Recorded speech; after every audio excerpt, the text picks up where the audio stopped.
Hello, everybody. Welcome to another session of Tokitus Live today. I'll be your host. My name is Agil Begi. I'm a cognitive behavioral therapist working with Tokitus. And today we have a good session in regards to parenthood. And the main question would be how to rediscover yourself after becoming a mother. One thing that I would like to also let you know that this whole month we'll be talking about parenthood. And I think this is very important for us to look at this topic because basically it's a lot how we bring up our children because they are the future, so to say. And I don't want to quote any kind of a Whitney Houston song that children are our future, but that is a fact, they are. And they all have their nature. And we also know that the environment has a lot to do with this. So parents that believe their way is correct to bring up a child due to what they have experienced themselves, what they think it's best for them, and mainly they have the best interest for them. But we're going to get more detailed into that today. I'm very privileged to announce this because we're having the longest distance from here to Hawaii. And I'm talking to an author who is a professional actually in this, has been going through a lot of things herself and written about it. Her name is Vaiva, and I'll see if she's online already and she can introduce herself, of course, more to you. Let me see, there she is. This is request. This is, if that is her, I don't know. It says Monica Frail. Is that Vaiva or not? Well, let's find out. There she is. There she is. I got her. Appear, hopefully. We have 12 hours difference. Here I am. It's in Central Europe. It's 9 o'clock in the evening.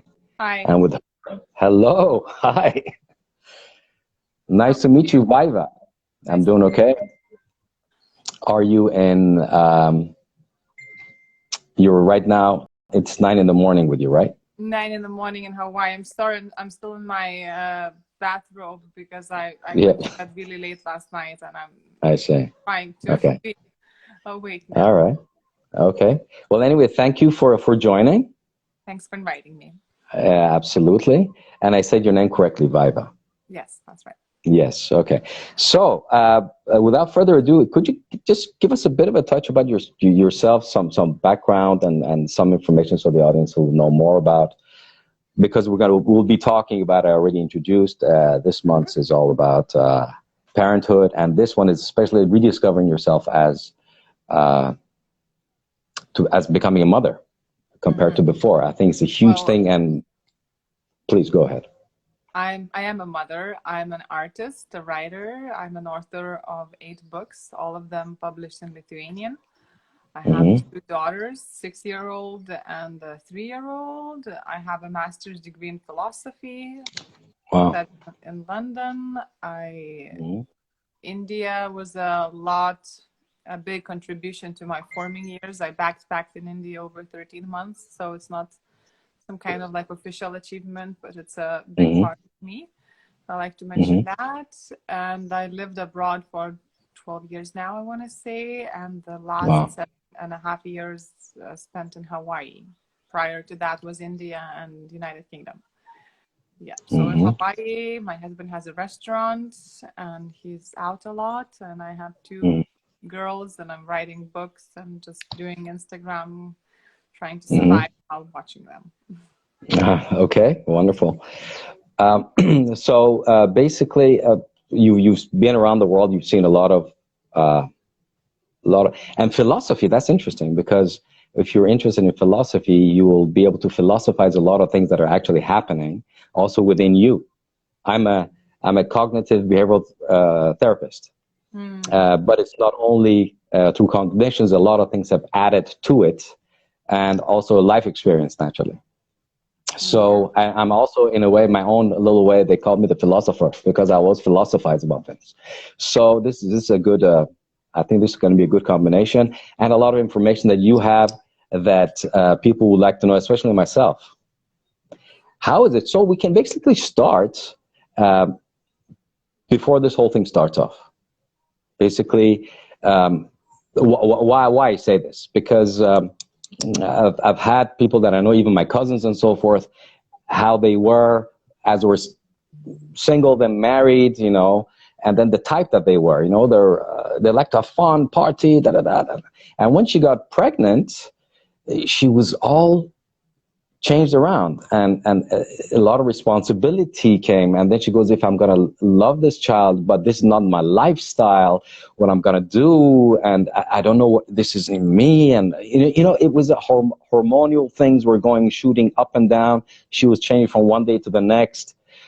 She didn't gain that much weight, at least for the looks, because you have to look at yourself too, you know. And this is all the things I've heard. That's what I'm telling you from people that have experienced this. So can we start at the back? How was it? How can you, and the books that you write about, are they mainly, because I looked at a few, and unfortunately my Lithuanian is kind of rusty, so I couldn't really, you know, read what it was said, but of course you can say something about it yourself too. So let's go back while you're going through this. What happens actually there? What are the differences between when you're not, then you are, and what happens within you? I think it's a very dramatic change, and it could be even a trauma, you know, especially like my first baby wasn't planned. So it was really like a shock to my system, like on the whole, not to my body and to my mental health. And it's very hard because it's, in my opinion, it's a loss of self. The pregnancy and the infant years, it's a total loss of self, and it's really hard to let go and to accept. And I think it's very helpful to consciously realize what's happening, and then to rediscover yourself. That's another task that comes later, but I think there is some point that it's really impossible to keep your old self, you know, during the last months of pregnancy, because what happened, like my body becomes not my body. I start smelling differently. My taste buds changed with both pregnancies, you know. So even like my normal, like, you know, the way I am in my body is not the normal way anymore. I don't like the food I liked before. I smell stuff, or I don't like my perfume that I always used to use, you know, and the fatigue. Like I remember when I was pregnant with my first daughter, I was working as a film critic, and I was in the movie festival in Karlovy Vary in Czech Republic, and that was really cool movie festival with like red carpets and really cool parties. And I wasn't showing the pregnancy yet. I was like 4 months, and I really wanted to go to all the parties, but physically I couldn't keep up anymore. I just wanted to sleep. Like my body was telling me that sleep is more important, and I really grieved that time and those days and those opportunities missed. So I think it also maybe depends on the woman, because some women are really dreaming about the baby and want the baby and get excited to have a baby. I wasn't. I wanted to keep my baby. I love my husband, but it was still hard to go through those, you know, changes. And one thing I can say to the men, those who are also empathetic, okay, first of all, you have a male and a female side within you, yin, yang, up, down, you know, name it, it's been there, you know, and it is there. Some are more in touch with one or the other. But as much as you want to empathize with a woman that's going through this, and especially pregnancy, especially while it's happening, and they go, yeah, breathe, Abu. Yeah, right. Okay, you're trying to be supportive, but you have no idea what the woman is going through. You know, and which is amazing, and that really brings my personal respect to women extremely high, because and also being a mother, you know, the men they have their own thing to do, but the women have to take care of family, home, and so forth. A man has a 9-to-5 job maybe, but the wife has like a 24/7 job. So that's definitely one thing that it's great to have a good partnership where that is concerned. And you got the support from your, I mean, what were your resources? How did you manage this? Because you said initially it was a shock. Because I it's didn't. different. I mean, my husband is amazing and I love him dearly, but it was the first time for both of us. You know, I sometimes imagine, fantasize, like kind of like when, you know, sometimes there is an old man and it's his second marriage and he marries a young girl and the young girl is pregnant, you know, and the man leaves behind, like, you know, wife and children. I always think now he'll know what to do, you know, like I always imagine he'll know how to support his young lost wife, because when you both are young and it's the first time, like, you know, my husband was really supportive and did everything he can, but it's just, you don't know what to do, and I didn't know what I want him to do, you know, because he just like that the body alienated myself, and especially after the baby was born, it's such a strong maternal instinct to protect the baby and not to share the baby with anybody. It was really, really hard. And we had the second baby right after. We planned it because we wanted the kids to be close in age. And that was even harder, because then being pregnant with a toddler, you know, and like my body refusing me, my mind, and the toddler's needs, and the husband's working, and then when I had the toddler and the newborn, that was really the hardest time in my life. When the first time in my life I became suicidal, like I had the mental breakdown, and I just felt just so alone and so much like inner darkness. It's just I guess there was hormonal changes and like a mix of things, you know, like isolation, because when I came to Hawaii, I didn't know anybody, and I got pregnant. And then, like, now I have community, I have a support system. I feel much better after 7 years. But the first couple of years, I didn't have friends. And when I would go to work, I would just be alone for days and days and days, just on Skype with my mom. So that was really, really hard to. So I don't know. And my husband, we went to therapy. That helped a lot, actually. Yeah. And I joined the book club. I started doing yoga again. That kind of like was a bit of like. But what you're telling me, thank you for sharing that. What you're telling me is basically certain things that happened to you from hormonal side. But what were the thoughts? Were the thoughts that you had before, you know, giving birth and these things you were going through? Was that? What were they, and were they the same or similar to what you had thought after it happened? Very interesting question. You know, in terms like of my personal experience, I don't think I had expectations with the first one. It was also new. I'm sorry, I'm just going to let my child in. I take care. Okay. Yeah. I don't think I even had time to think what it's gonna be like. I moved to Hawaii. I got married. It was also new that I didn't have fantasies about the baby, or I didn't have expectations. So that was maybe a good thing, because there was no disappointment then. You want to curtain? Okay, I'm sorry. I'm gonna turn on the curtain for my little. That's perfect. It fits to this whole thing perfectly. This is just perfect. Okay, so even right now you're talking, you have to take care of them. Yeah, and there she is. Yes, I do. One is at school, and one is here. Yeah, so. I think not having expectations is better, because I hear a lot that women do have expectations and then they get disappointed. So I didn't get disappointed. I was just but an expectations. I think the support system for a new mother, support system to have your family, like extended family, or to have just like daycare. You know, my children didn't go to any daycare. The first time I had help was when my first one was 3.5 and my second was like 6 months old. So basically for 3.5 years I had zero help. So I think that's also, there was a big part of wanting to prove to somebody that I can do it myself, and that was really okay. I'm sorry, which one do you want? Cook it's not in dry.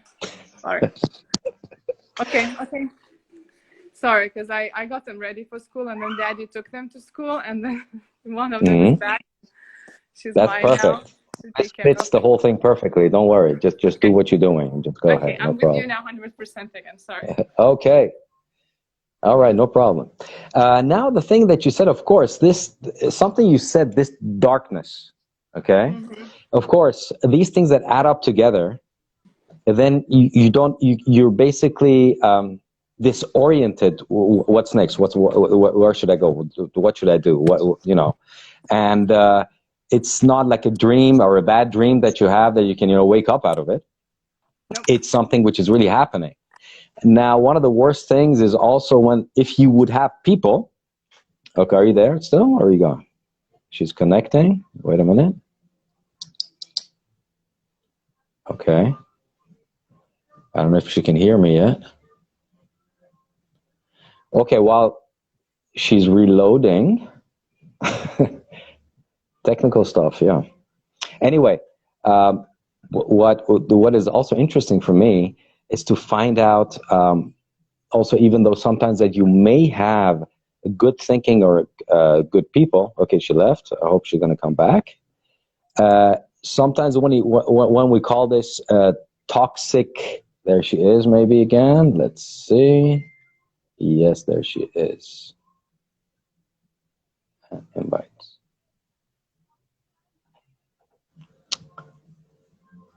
And? Sorry, I was hearing you just somehow disconnected. I was placing the phone back. Yes, now you're back. No problem. Yeah, I heard you. Because what I was talking about was when you're in that place where you said you're alone. Now imagine there are similar situations where the person is not alone, but is lonely. Now that's the difference between it. If you're being lonely, you can have hundreds of people around you, but you feel alone. But you're not lonely, you're alone. I mean, really, you were doing everything yourself. And in those cases, many of those cases, people come and say, oh, come on, you're shining, you shouldn't do this, you should be happy, you should be grateful, it's a healthy child, you know, I think positive, and so forth, okay? And that's, I read an article that I think one of the team members also sent me. They call it toxic positivity. Oh, yeah. You know? Mm-hmm. You know, and not everything is positive, that it seems positive is really deep inside positive, because positive is not only the way of thinking, it's the way of feeling and being. There are two different things. One thing, think positive thoughts, and every time you give that positive thought, something inside says, yeah, right. What about this? What about that? I can't sleep. I got nobody around me. I got to do that, you know. Okay, please go ahead, you know. So toxic positivity, that could be the good side is, of course, there can be a lot of good things about it when one is in a position to see that. But one other thing that I also want to know is this thing, because nature is something which is very intelligent, and the nature that we know is about 4 billion years old. So they had enough time to evolve, you know, since the planet Earth is there, and nature, we call it that way. And what it does, it's also, you know, every puppy, every, you know, newborn, they're all very cute, you know. That's in a way also, let's stick to the human side of it, okay? When you look at a baby normally as a human being, you always feel this innocent, you want to help. If there's something wrong, you go to the child, you know, hey, you know. So that's a way of survival instinct within a person that helps the other for the evolution of human beings, okay? Now, there's this thing that also happens within women after they give labor, despite those who have been through a lot of hell going through labor. Some go through 3-4 days. I mean, this is, I can imagine living hell. Or I cannot even imagine it. Okay. But the thing is, then it comes and they said, I don't want to touch this thing. Just keep it away from me. You know, they're bringing, here's your baby. Leave me alone. Okay. For a little bit of time. But then this thing, which is oxytocin, gets more and more produced within the body, and this motherhood, this feeling of protection, give me my child, and so forth, that comes in. This, I believe, also happened naturally to you, despite this whole darkness thing. You had this feeling inside, even though there was a cap on it, because of all these things that were happening. Oh, definitely. Yeah. Definitely. Yeah. You have that. So basically, after having, you went through this, thank you for sharing that. What did you tell yourself? Did you also pressure yourself? Were you focused more on yourself, what things were you going through, or was your focus more on the child, to say I have to do this or this for the child to be loved, I have to do, even though I feel like crap, I cannot show it to my child. I gotta, you know. So that's an extra pressure actually that comes in. How did you go about that? That's a very accurate question. So just to clarify, I was ecstatic in motherhood. I was not happy. I was very happy with my first baby, and I immediately wanted a second baby, and I loved them dearly, and I really felt some meaning and fulfillment in motherhood. So it wasn't the case where I don't want them, you know, or I cannot stand them. However, I really felt like I'm dumbing myself down because I wanted to be 100% mom. I wanted to be with them, to sing for them, to put them to sleep. I breastfed for 6 years, for 3 years each child. So 3 years for, you know, one child, and 3 years another one on top. So 6 years of breastfeeding, that's a big toll on my body and my psyche.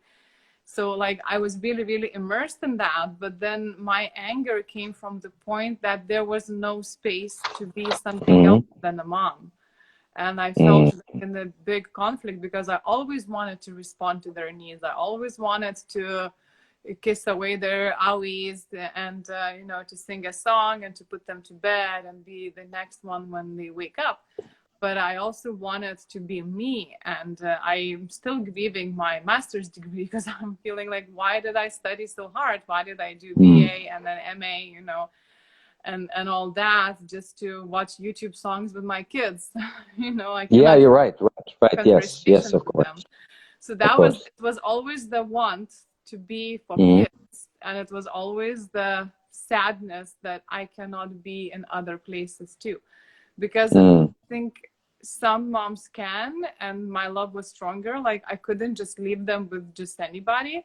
You know, I could pay the nanny and go, or I could leave them, but I just felt like I want, if I leave them with somebody for a long time, I want somebody to love them just as much as I do, or nearly like that. And that would be only my husband and the grandparents, and the grandparents are not around, which left me kind of like just scrambling, you know, and doing it all myself. And that's why I wrote so much. I wrote 5 books in 5 years, because that was a way to save myself, you know, to hold on to that identity of being something else than a mom, to keep that sacred space of, you know, it's just, it's really, I have no words to, you know, like those YouTube songs, those like nursery rhymes and those baby talk and the diapers, it just feels such a offense to the academic world, you know, like everything, you know, like, and the toxic positivity, I also can relate to that, as you mentioned before, because I wasn't alone. When I think of that now, I was in the moms club, and there were like maybe 100 members, and I was going on monthly meetings with other moms, and I could be there, but I couldn't connect with them. That was also very interesting. Like I had people around me, but I could never open up to them, or I was at the cultural differences, or it was just, they were all so fake and so positive and so cheerful that I couldn't relate, I couldn't connect. I would go there, it was better than nothing, to have some company, better than nothing, but I could never like connect to them on the deeper level, you know, or trust them. And the people that you met there, that I want to ask, did they were they all like you? You have a different cultural background. You've been to different places. You've seen different things, you know, and some of these people maybe haven't even, you know, left the island, or maybe they just Americans that went to America and back, and that's it. Exactly. A lot of Americans themselves, they haven't left their states, you know. So it's a different, I'm not saying it's good or bad. I'm not trying to judge anything, but what I'm saying, it's that it's a different kind of understanding. It's a different worldview. It's a different paradigm. We always come to this paradigm. And something that for you also changed was a big paradigm shift. And priorities changed a little bit. There are some, in certain cultures, there are people who say, okay, and I think this comes a lot from how they've been brought up, because that's very important. It's their culture, how they've been brought up. There are few of them that go against this. They say, okay, listen, you're a woman, you should get married, and you should also, after you're married, your children are your life. You You're second, third. It's your child, your children, your husband, and then your family, and then maybe you. Mm-hmm. Talk about the self. And I'm just getting information here. Just let me look. And by the way, the people who are our audience, you can ask questions. I got my glasses on so I can be able to read it, and please feel free to do so. So I just have to add that to it. And what were your next steps? How are you? Did you manage to do this? In the hindsight, when you look at, to be able to balance yourself, did you use a certain strategy, or did you just go with the flow and see what happens tomorrow? Did you think I don't think a lot? Yet, to be honest. That was very accurate observation, actually. The cultural differences, again, no judgment, but in London, I had a very, very intellectual social circle. You know, my friends were very interesting. We could talk, you know, we could just talk all night, you know, and I wasn't a big party person. I wouldn't like drink all night, but we could just like, you know, talk. And very interesting and stimulating subjects, you know, would come up, and it was just very interesting life. And coming to Hawaii, America, again, no offense, but most of the mom friends that I have, they haven't even been to college, not even talking about university or master's degree, you know, and so it was just not much in common, you know, with or without motherhood. It was very hard to relate and to connect. And I often think that if I was in the big city, I would have thrived more, because I could have gone to exhibitions and to museums, you know, just to feed my hungry soul. But here is none of that. At the beach, which sounds good the first year, but how much of the beach you can do, plus to pack to the beach, because it's another ordeal, you know, it's like it's a lot of stuff to prepare. Yeah, of course, yeah. So that was like a hard thing. That's why I turned so much to social media. That's what really, really saved me, because I couldn't find the people I like around me in real life. So I started looking online, and I started expressing myself a lot there and getting feedback, and making and nurturing friendships there in America and in Lithuania, both, you know, like it's it became like my channel to something else what I was longing. And also I did things consciously. I went to counseling, to couples counseling. That's helped a lot. In that I made decisions to start looking for more interesting people, as I said. So I started going back to yoga. I started teaching yoga for moms with kids, because I have a certification. I joined the book club. So there I met some intellectual people that I like to talk, and their conversations are interesting and stimulating. You know, I'm still in the book club now. It's been like 3 years probably now. Yeah. So I did very, very conscious choices. Conscious choices. So you thought of it, you looked at it, and I'm just putting that in steps. Okay. You said, okay, I'm not feeling good because of ABC, whatever you said. Okay, I'm not. What can I do? One thing that I can do is, you know, to start saying it's not my fault, it's your fault. I mean, there's alternatives. It's not my fault, it's his fault, it's the place, it's the people, they're idiots, the da-da-da-da-da, okay? So it looks like you kind of course, that's a normal thing that will pop up, and then your philosophy side, the thinker, so to say, comes in and takes a look at it, says, well, no, that's not the case. These are the positive things about it. I'm here. What can I consciously do that would interest me? And one thing that you said is this intellectual talks, for example, intellectual people. Intellectual, I'm not talking about Einsteins or so forth, but something that is more than how to cook a pasta. Exactly. You know, and all the focus that you're talking is not about yourself or the self that you're saying, because it seems to me from your talk that you're telling me that you did not lose your own self. It was there. You didn't give that up. And even your environment was telling you it's all about the children. What are we talking about? Oh, we're mothers. Oh, we're, you know, let's sit together and talk. Okay, let's talk about the children. And you're like, I love my children, but let's not. Let's do something else. Let's talk about, you know, so on and so forth. And now, I'm sure there are a lot of mothers who are in similar in the feeling-wise similar place. You know, it could be a different context, completely different. You know, meaning feeling lonely or alone. Hormones are shooting up and down, left and right, all over the place. You're not even sensing yourself as you used to be. Not only mentally, but also physically feels different, you know? So it's a new person, so to say. And then you want to adapt, or you want to go, depending on your personality, you want to change that to be comfortable with the environment that you're in. But that doesn't satisfy you. That doesn't satisfy you. So you are alone, so to say. And now, the idea is, what are your thoughts about, do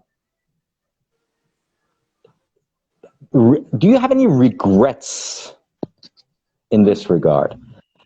Do you have any regrets? How you do? Okay, please go ahead. And you know, if there are certain questions, naturally everybody can ask about this, but about regrets too. Not everything is rosy. There's always a balance. You have to have black to know what white is. You know, if you have only white, you have no idea what white is. That's what I'm saying, if you go to extremes. So the regrets, could you share that with us?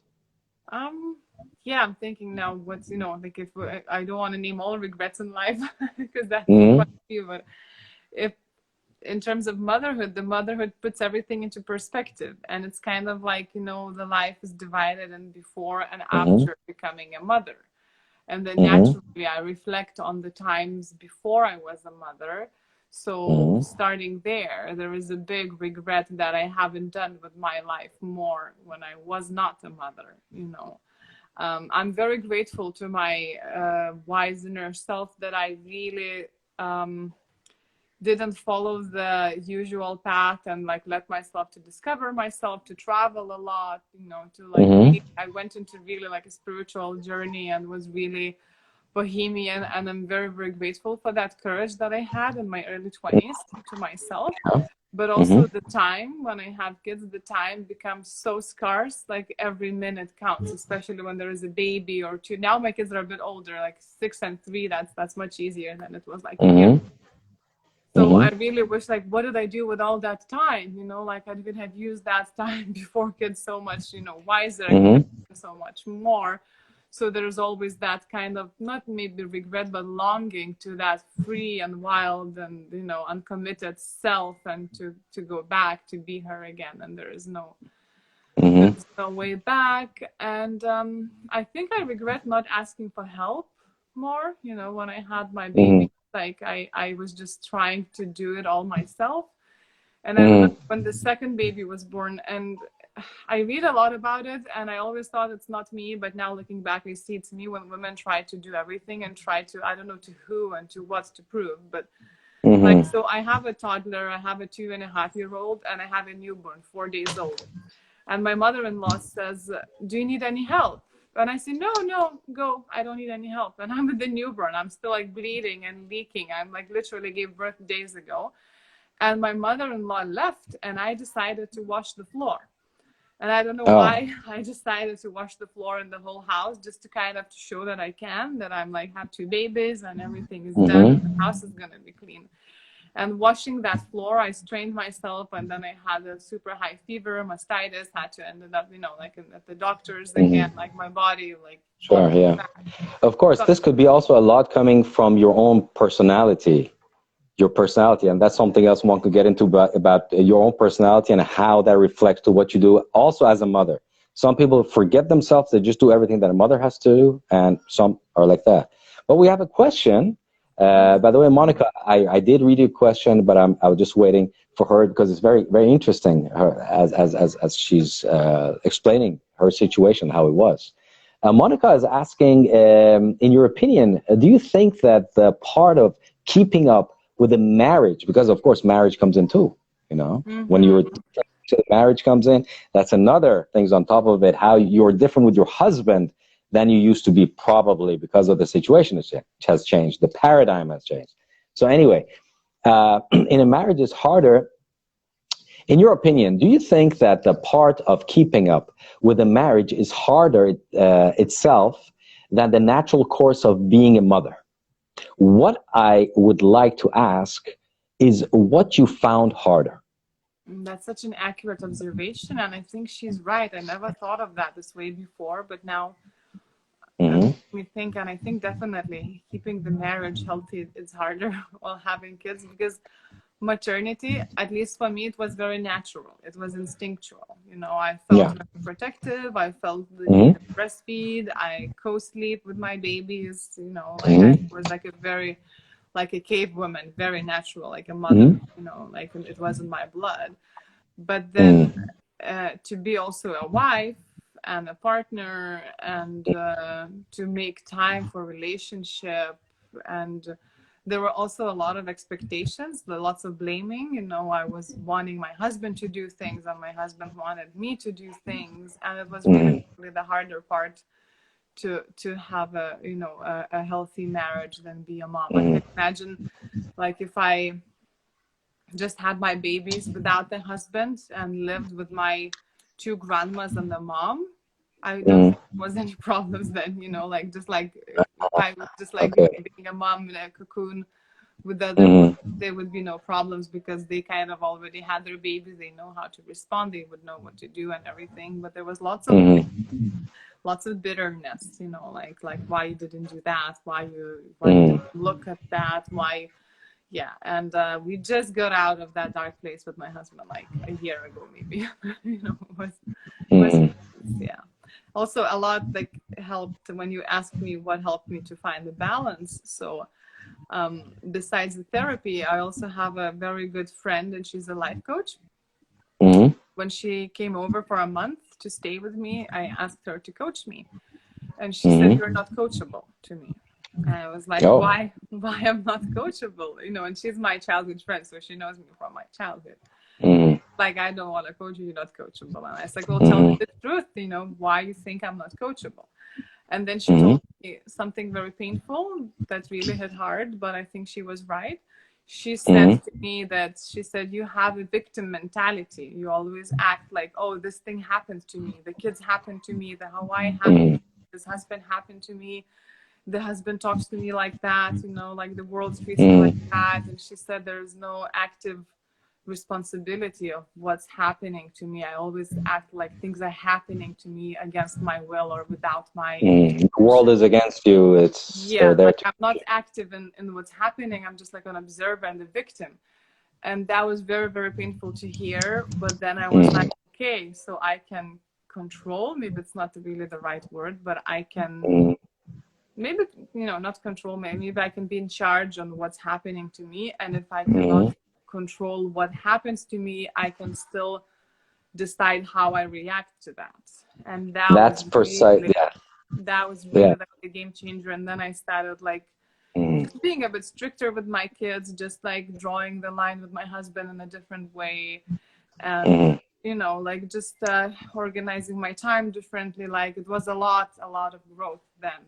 Right. And I also did some plant medicine to add on top of that. And that also opened up my mind a lot. Herbal medicine? No, like magic mushrooms. Oh, okay. So psychedelic. Okay, so to see different parts. Okay. Yes. This we already had a talk regarding this in Tokitus, also with neural scientists about that. We asked. But anyway, this will be, because I read a comment, all these talks and so forth will be on Tokitus Therapy. They changed the name from Tokitus Official to Tokitus Therapy. These recordings will be there, so you can always go back. And if you like, you can naturally send it to people who you think will be interesting for them. But one thing, another comment that I got here, it's not really a question, but it's a comment, says there's a conversation about motherhood and rediscovering yourself after being a mom. So in your case, it wasn't really as such as a rediscovery, you know, but it was because you never really lost yourself, put it that way. Mm-hmm. I think that's the case. In your case, you didn't lose yourself. You knew who you are, your own self, so to say. You didn't give that up, but you held tight to it. And because there are many who give everything up and they rediscover themselves then later on after this experience. But that was, in a way, to a certain extent, you are now a different person than when you were before you got your first child, before you got, you know.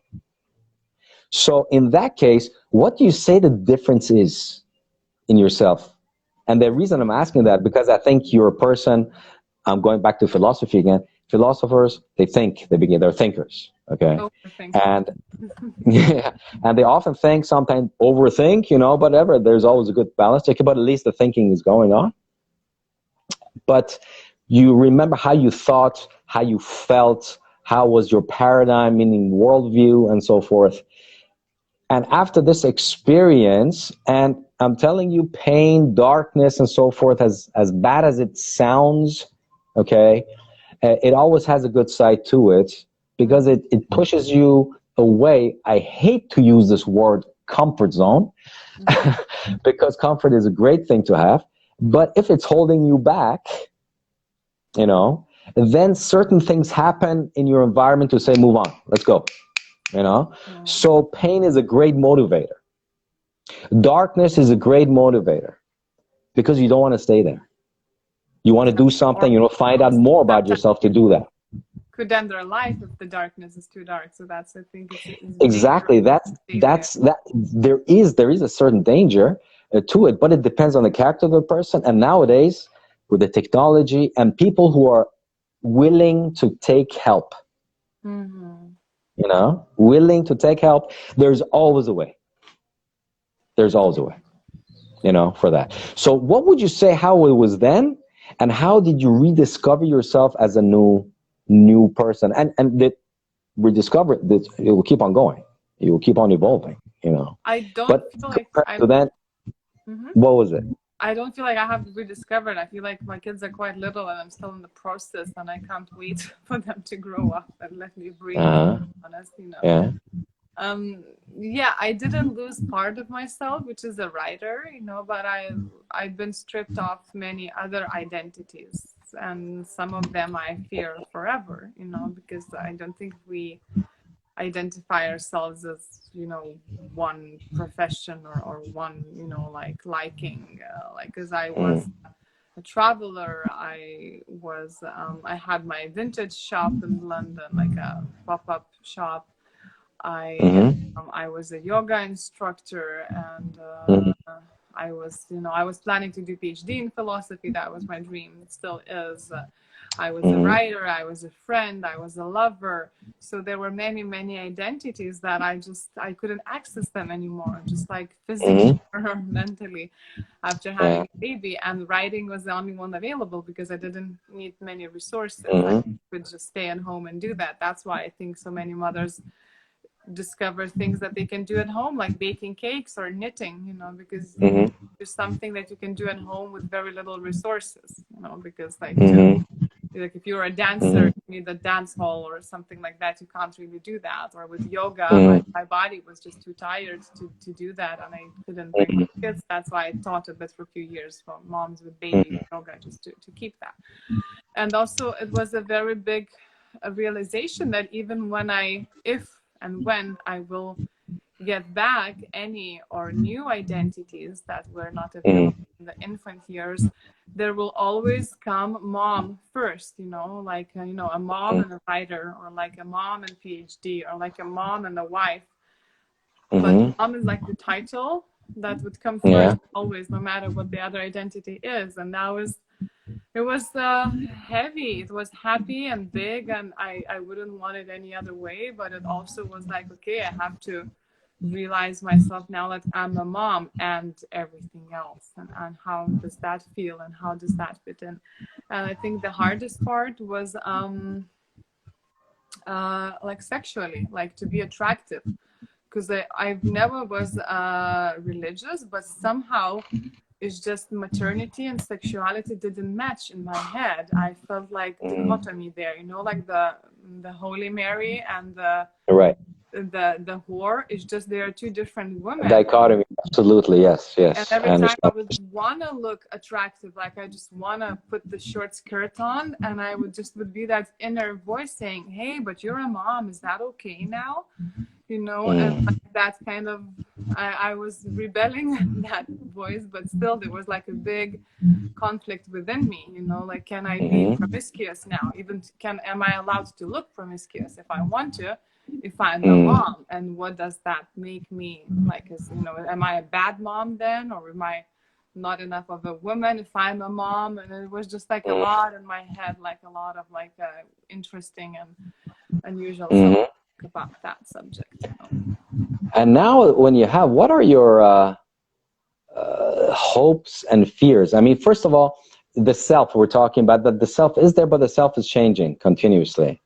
You're getting to know more about yourself when you're saying, and that has come from somewhere, where you're saying, I cannot do that because I'm a mom. I cannot do X, Y, Z because you get a few examples. You know, I cannot do that because I'm so on and so forth. Some people try to go over it, you know, and really, and it does not look natural either. I'm not saying it's good or bad. I'm saying when they're trying to do something about this, looking promiscuous and all that, everybody can see them from a mile that there's something wrong there. You know, is she a pro or is she what? You know, I mean, some overdo it. You know, but if it's natural and you can see yourself as a woman, woman has all these different parts of it. Woman is a mother. A woman is a lover. You know, woman is basically the one that takes care of many things, is a family person. And woman, or that person could also be somebody who likes to enjoy, I mean, also with time, things change a little bit, because what you used to like, partying and this and that, maybe you like to do a bit of it, and you go back to it and you say, what the hell did I just do? I've got a head this big, I cannot sleep, I cannot wake up, and then my child is there, I have a head, you know, it just doesn't fit anymore, and it's not fun anymore. That's where certain other ones should be open to certain other things which you did not think they were fun, or you wanted to do it. Just try it out. Don't say, because I'm a mother, I can't do that. Try it out. Try it out. You know, go for a party. Look promiscuous if you like to. See how it feels. And if it doesn't feel good, then you know, hey, maybe I can tone this down a little bit. I don't need to be promiscuous. I can be a very attractive woman. You know. But you see, it's hard to try it out because you don't have a babysitter. You know. No, okay. I'm saying, listen. The babies, first of all, they're gonna get older. Yeah. This journey is moving on, you know, so it's not every time it's different. But one thing that I noticed, I saw that I can say from my own experience, from my family side. So to say, I have a nephew, and it looked just like me, and anywhere we went, I thought it was my son. And it's got these times, these phases that they go through, and they're changing, and they're not that anymore. And once I saw my sister, and I saw her weeping a little bit, keeping it to herself. And I'm like, what happened? Is everything okay? He goes, yeah, we were looking at the pictures and all this, but he's gone. He's not that anymore. And that I remember. Now he's this, and I love him, and it's great, and it's fantastic. But that is not there anymore. And I said, that's beautiful. Thank you. But look at what you have. Remember what it was. Don't look back, say, I'm missing it, I like to have that back, because if you would go back, you wouldn't like it either, okay? It's always better, the grass is always greener on the other side, you know? When you don't have it, you think, oh, how great it was, but when you were there yourself, you're like, oh my God, I hope it gets, you know, begins to grow faster, you know, gets a little older, and so on and so forth. We have another, thank you for sharing your story. It helps with hearing that talking about similar struggles. Okay, great. That was not a question, it was a statement. Thank you. But But we're slowly coming to an end. I really appreciate and thank you for your time. Is there anything that you would like to share with those women, ladies, females who are the good and the bad sides, who are struggling, even though the world around them tells them you should be happy, you should be this and that, or what they're going through, what self, when they're losing the self, so to say, and they think this is a part of it. Like you said, now I'm a mother, I can't wear this, so that was that. But that there are other levels too. So what do you recommend them? I don't like giving advice, but I like to share things, and then if people can relate, they can relate.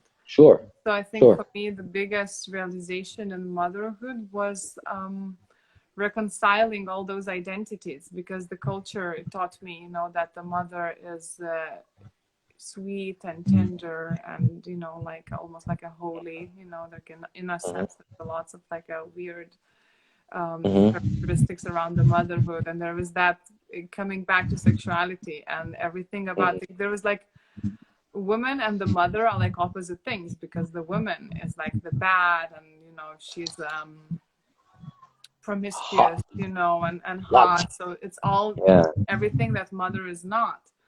But becoming a mother, it was a big reconnection to my instinctual wild self. And when I go back to the wild, to the roots, it's all there. It's all sexuality there. And I realized that I'm a very sexual and I'm a mother, and that's okay. You know, I reconciled those things in me, and I recognized that they can be there together. That's not a problem. Exactly. And I recognized the ability to kill, you know, like before I never thought I could kill anybody, you know. Well, being a mother, it's evoked those deepest, darkest instincts. You know, if somebody would hurt my baby, I recognize that I still have that instinct. Well, before it's kind of dormant, you know, like you don't even know it's there. You think in the olden days, people could, you know, like bite their throats, you know, or use their nails. But like, I remember I was walking with my kids, with my baby in the neighborhood, and before I had the baby, there were like those Dobermans. I don't know if that's the English word. Dobermans, yeah, Doberman, yeah. Those really aggressive dogs barking, and I would always thought if they would jump over the fence, I would run from them, because, you know, they were scary dogs, and I'm scared of big dogs. And then I gave birth, and like months later, I walked on the same street with my daughter, with my baby daughter. And then I realized if they would jump, I would kill them, you know, and there was no doubt that I would kill anybody, and I wouldn't doubt, and I would have that strength, and that's almost like cruelty, you know, within. So it's a very, very instinctual part. It comes back to the roots, you know, like sexuality and cruelty, and that unconditional love is all the cocktail of motherhood. And I think once I realized that and embraced that, it became easier to be myself in all other areas, you know, like going back to that basic instinct, and then in it as a personality, as an intellectual, you know, as a professional in all other areas. Having that mind of what I'm capable of, and that I'm allowed of everything. Is just that the society tells I'm not, but you know, like exactly, your environment, your society tells you. So basically, I'm telling that to all the people, any information, any things that you have that you believe or you have believed from that you've been so to say injected with without even knowing it, it was open and you got that. Rethink. If it doesn't feel well, rethink and see where that belief came from, and try to find your own self. And you're finding your own self, you'll be feeling much comfortable with those thoughts that come from yourself. You will be evolving continuously. There will be more parts of you that you'll get to know. Like with her was also this killer instinct, you know? And now the baby's there too. Excellent. My baby just came over, sorry. Yeah, no problem. Okay. Anyway, I don't want to hold you any longer. What we want to also say to conclude this is that, again, this month will be all about parenthood. I'm so sorry. Okay? No problem. We can see her too. That's not a problem. We're talking about. Yeah, go on. There you go. You know? It's just she's not dressed, and I know it's against the Instagram. Oh, okay. So it is. Okay. Shirt on. So, no. Okay, very. Hello. There you go. This is all we're talking about, ladies and gentlemen. Okay. That too. Exactly. So this month will be all about parenthood, and it will be great if you follow us, and if there's information that you like to pass on, please do so. We'll be back again next Wednesday, and I'd like to thank Vaiva one more time for all the great information you gave us and great insight. I think that was a help for everybody else too. Thank you, and greetings to Hawaii. By the way, I would love to visit Hawaii because that's my dream. But what's in your dream and what's the fact? There are two different things. I know that. So I'll just let it happen if it happens and when it happens. Okay. Thank you, everybody. Thank you. It was a great time. Thank you. I wish you all the best. Take care. Bye bye.